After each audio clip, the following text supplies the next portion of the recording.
Reading आएगी then only he can read the question and try to give the answer. भाई मेरा रोज का काम ये है, अब तो मुझे करना ही करना है। तो इस तरह से स्किल है, क्योंकि जस्ट लाइक साइकिल चलाना एक स्किल है। बच्चे को कैसे आती है? प्रैक्टिस करने से। जो भी मतलब कमजोरियां होती हैं उसके ऊपर फोकस करते हैं, इंप्रूव होके आएगी, निखर के आएगी, और आगे आने वाले सालों में वो काफी अच्छा परफॉर्म कर पाएंगे। यूज अपने एक्सपीरियंसेस आपके साथ शेयर करूं। सो हेलो फ्रेंड्स, वेलकम है आप सभी का।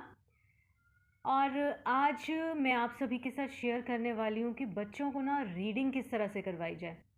हिंदी की हो चाहे इंग्लिश की हो, मतलब both readings are very important.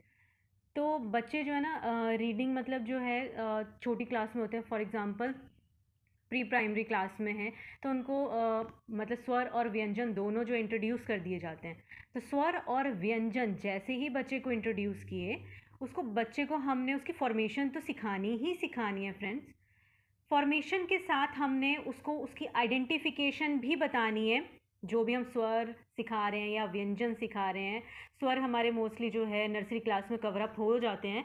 फिर भी बच्चों को जैसे थोड़े कच्चे कच्चे याद होते हैं वो, मतलब उनकी आइडेंटिफिकेशन फॉर्मेशन तो चलो जैसे मर्जी बनाते ही हैं वो, क्योंकि एग्ज़ाम भी हुआ होता है इसीलिए प्री प्राइमरी में जाते हैं ऑब्वियसली। लेकिन क्या है कि मतलब फॉर्मेशन हमें होने के साथ साथ बच्चों को हमें उनकी आइडेंटिफिकेशन भी सिखानी है। तो जैसे बच्चे प्री प्राइमरी में जाते हैं तो उनको आइडेंटिफिकेशन की वर्कशीट्स करवानी है हमने। आइडेंटिफिकेशन के लिए हमने जैसे पिक्चर्स हम बना सकते हैं, पिक्चर के आगे बच्चों को बोलना है इसका इस पिक्चर का इनिशियल शब्द जो है वो हमें लिखना है, या इंग्लिश है तो हमें इनिशियल लेटर क्या है जो भी हमने पिक्चर बना रखी है। तो उस तरह से बच्चों को आइडेंटिफिकेशन की हैबिट डेवलप होती है। प्री प्राइमरी में तो हमारा चलो ये काम होता है। अब बच्चे पहुंच गए फर्स्ट क्लास में। फर्स्ट क्लास में बच्चे की एकदम से सिलेबस इंक्रीज हो जाएगा। ठीक है, बहुत सारे स्कूल्स में एग्ज़ाम्स भी होने लग जाते हैं फर्स्ट क्लास से। तो जैसे मैं डीएवी स्कूल की बात करूँ तो डीएवी स्कूल में थर्ड क्लास से प्रॉपर प्रेशर पड़ जाता है बच्चे के ऊपर कि हाँ भाई अब एग्ज़ाम शुरू होंगे थर्ड क्लास से। सेकेंड क्लास तक तो क्या होता है, वो अपने मतलब वर्कशीट्स करवाते हैं, जैसे स्टडी करवाएंगे उनकी वर्कशीट्स ले लेंगे, है ना, रिवीजन करा के उन्हीं की वर्कशीट्स ले लेते हैं। तो बच्चे के ऊपर इतना प्रेशर नहीं होता। फिर भी अदर स्कूल्स में क्या होता है, फर्स्ट क्लास से ही एग्ज़ाम शुरू हो जाते हैं। अब क्या होता है कि जब फर्स्ट क्लास से ही एग्ज़ाम्स शुरू हो जाते हैं तो भाई बच्चे को रीडिंग आएगी। हिंदी और इंग्लिश हमारे पास दो ही लैंग्वेज होती है जिसमें हम पढ़ते हैं, बच्चे को पढ़ाते हैं, है ना। तो अब बच्चे को रीडिंग आएगी then only he can read the question and try to give the answer, है ना। तो बच्चा जो है अगर रीडिंग कर पाएगा, क्वेश्चन की रीडिंग कर पाएगा, तभी तो वो आंसर दे पाएगा। अगर वो रीडिंग ही नहीं कर पाएगा तो आंसर देना तो पॉसिबल ही नहीं है। तो रीडिंग कैसे डेवलप करें, अब मेन पॉइंट यहीं पे है। जो मेरा आज का ये टॉपिक मैंने जो उठाया है वो मेनली यही है कि बच्चे को रीडिंग कैसे सिखाएं हम, हिंदी या इंग्लिश की। तो सबसे पहले मैंने ये बताया कि फॉर्मेशन तो बहुत ज़्यादा ज़रूरी है, जो कि नर्सरी केजी क्लास में बच्चे करके आते हैं। अब फर्स्ट क्लास में भी इसकी रिवीजन कराई जाती है। जो स्टार्टिंग मंथ्स होते हैं, जैसे कि अभी तो सेशन शुरू ही हुआ है, ठीक है, 2026-2027 का सेशन शुरू हुआ है जस्ट जब मैं वीडियो बना रही हूँ ये। तो मतलब जो फर्स्ट मंथ था बच्चों का अप्रैल का, तो इसमें जो है टीचर ने क्या करवाया है, फर्स्ट क्लास के बच्चों को अल्फ़ाबेट्स और जो हमारे स्वर व्यंजन हैं इन्हीं की रिवीजन कराइए मोस्टली। क्यों? क्योंकि इनके बेसिस पे ही रीडिंग और राइटिंग स्टार्ट होगी अब। ठीक है, तो आपने क्या करना है एज ए पेरेंट या एज ए ट्यूशन टीचर, आपने क्या करना है, बच्चे को रोज़ राइटिंग की हैबिट डालनी है। अभी स्टार्टिंग फेज है तो आप स्वर व्यंजन ये सब उसको लिखने को दो, 1 पेज हो जाता है आराम से। सेम वे बच्चे को स्मॉल ABC, कैपिटल ABC ये भी दीजिए। ठीक है, एटलीस्ट इससे क्या होगा कि बच्चे के राइटिंग पोर्शन जो है, मीन्स उसका रिटन हैबिट जो है वो इंक्रीज होएगी। ठीक है, अब क्या हुआ, चलो हमने लिखवा रहे हैं साइड से। अब बच्चे को ज़्यादा नहीं है कि हमने एक दिन में एक चैप्टर पढ़वा दिया, नो नीड। हम सिर्फ चैप्टर का मतलब 1 पेज करके हम धीरे धीरे, क्योंकि हम ट्यूशन पढ़ा रहे हैं या एज ए पेरेंट अगर हम पढ़ा रहे हैं तो हम रोज़ पढ़ाएंगे, रोज़ पढ़ाएंगे हम। ठीक है, रीडिंग के लिए स्पेशली रीडिंग के लिए हमें 15 मिनट्स देने ही देने हैं बच्चे को। 15 मिनट्स मोर देन इनफ है। मीन्स आप 7-8 मिनट्स जो है एक चीज़ को दे दो इंग्लिश की को, और 7-8 मिनट्स एक चीज़ को दे दो, ठीक है। उसमें आपने ये नहीं एक्सपेक्ट करना कि बच्चा फर्स्ट डे से जो है आपको जो है रीड करके सुनाने लग जाएगा, वो भी फराटेदार। नहीं, ऐसा नहीं है। स्टार्टिंग में क्या होगा, आपको उसकी मदद करनी है अक्षर जोड़ने में, और जैसे जैसे जैसे जैसे धीरे धीरे धीरे धीरे मात्राएं इंट्रोड्यूस होंगी। तो फर्स्ट क्लास में जैसे कि ऐसा नहीं कि सारी मात्राएं एक साथ ही आ जाएंगी बच्चे को, मात्राएं भी धीरे धीरे धीरे धीरे करके आएंगी। जैसे कि पहले अ की मात्रा सिखाएंगे, ठीक है, छोटी ई की, बड़ी ई की, छोटे ऊ की, बड़े ऊ की, लाइक दिस। इस तरह से स्टेप बाय स्टेप चलेगा। ये जो 1 ईयर का प्रोसेस है फर्स्ट क्लास से सेकंड जाने में, ठीक है। तो ये जो फर्स्ट क्लास में है बच्चा, वो धीरे धीरे धीरे धीरे मात्राएं सीखेगा।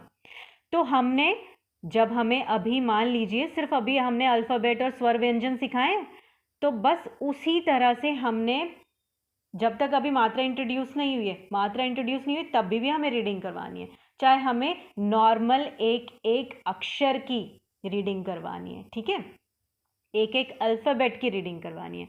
उसके बाद जैसे ही ज्वाइनिंग हुई, जैसे क ल म कलम, लाइक दिस, तो इसमें मात्रा तो है ही नहीं। और देखो उसको व्यंजन बहुत अच्छे से आते होंगे बच्चे को, ठीक है। तो व्यंजन के तौर पर रोज़ हमें बच्चे की रीडिंग स्किल जो है इम्प्रूव करनी है, ठीक है। जैसे जैसे मात्राएं आएंगी वो चीज़ें हमें सिखानी है। हम बच्चा शुरू में नहीं कर पाता, तो हमें एज अ टीचर या एज अ पेरेंट हमें ना बच्चों को मोटिवेट करने कि बेटे आप मेरे पीछे पीछे बोलो, स्पीक आफ्टर मी। आपको अभी नहीं आता, नो प्रॉब्लम, आ जाएगा, ठीक है। क्योंकि फर्स्ट क्लास का सिलेबस ही क्या है, यही है, स्वर व्यंजन और इनके जो है मात्राएं सिखाई जाएंगी। हिंदी का तो बस इतना ही है, ठीक है। तो आप फुल फोकस कर सकते हैं अपना बच्चे को रीडिंग करवाने के लिए, ठीक है। तो रीडिंग करवाने के लिए वही है कि जो भी जितना भी हो आप बोल के बताइए बच्चे को। आप जैसे जैसे बोलेंगे बच्चे को आपके पीछे बोलने के लिए बोलिए। जैसे जैसे बच्चा आपको कॉपी करके बोलेगा, उसकी धीरे धीरे धीरे धीरे धीरे हैबिट डेवलप होएगी रीडिंग की। अब क्या हुआ, मान लीजिए आपका मान लीजिए एक हफ्ते में बच्चे का एक चैप्टर कंप्लीट हो गया है, ठीक है, हिंदी का, इंग्लिश का, जो भी, दोनों लैंग्वेजेस के लिए सेम पैटर्न है। जो भी आपके बच्चे का एक चैप्टर कंप्लीट हो गया, अब उसको जो है धीरे धीरे उसी की रिवीजन बैक आइए कि बेटा now you try to read yourself.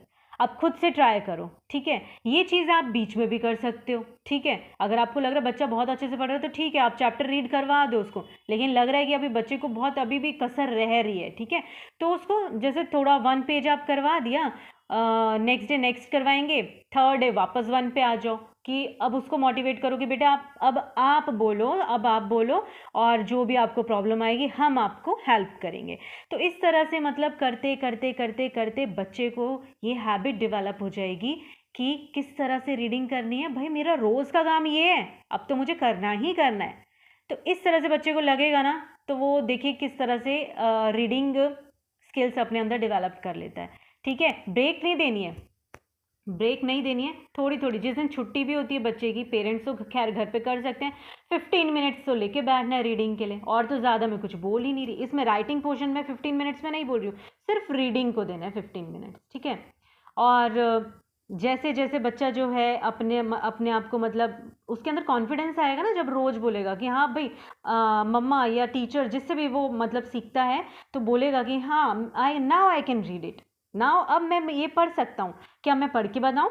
तो इस तरह से तो ये हमें ना मोटिवेट करना है बच्चे को। और ये स्किल है, क्योंकि जस्ट लाइक साइकिल चलाना एक स्किल है, बच्चे को कैसे आती है, प्रैक्टिस करने से।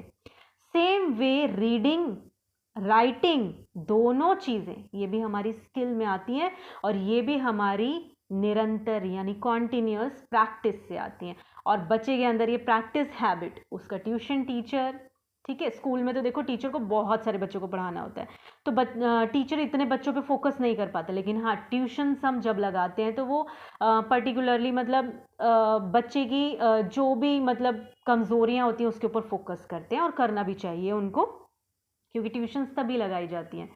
तो वही है, बच्चे को रोज़ थोड़ी थोड़ी हैबिट देके और मोटिवेट करके उसकी राइटिंग और जो उसकी रीडिंग स्किल्स हैं वो इम्प्रूव करने की कोशिश करनी है। पेरेंट्स को एंड ट्यूशन टीचर्स को।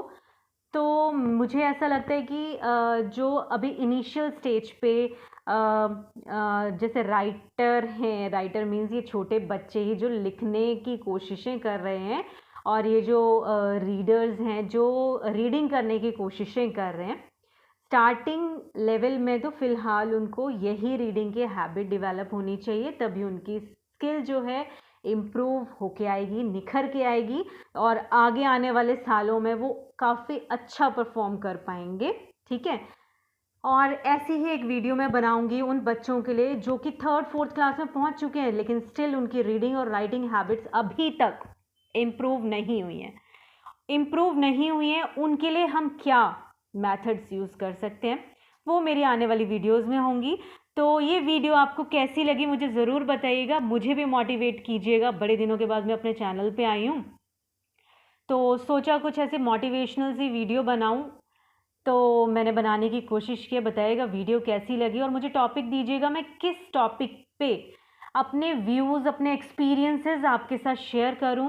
मैं स्कूल टीचर रह चुकी हूं, फ़िलहाल मैंने ब्रेक लिया हुआ है, and home tuitions and tuitions at my home I am taking. So thanks for watching, bye, take care.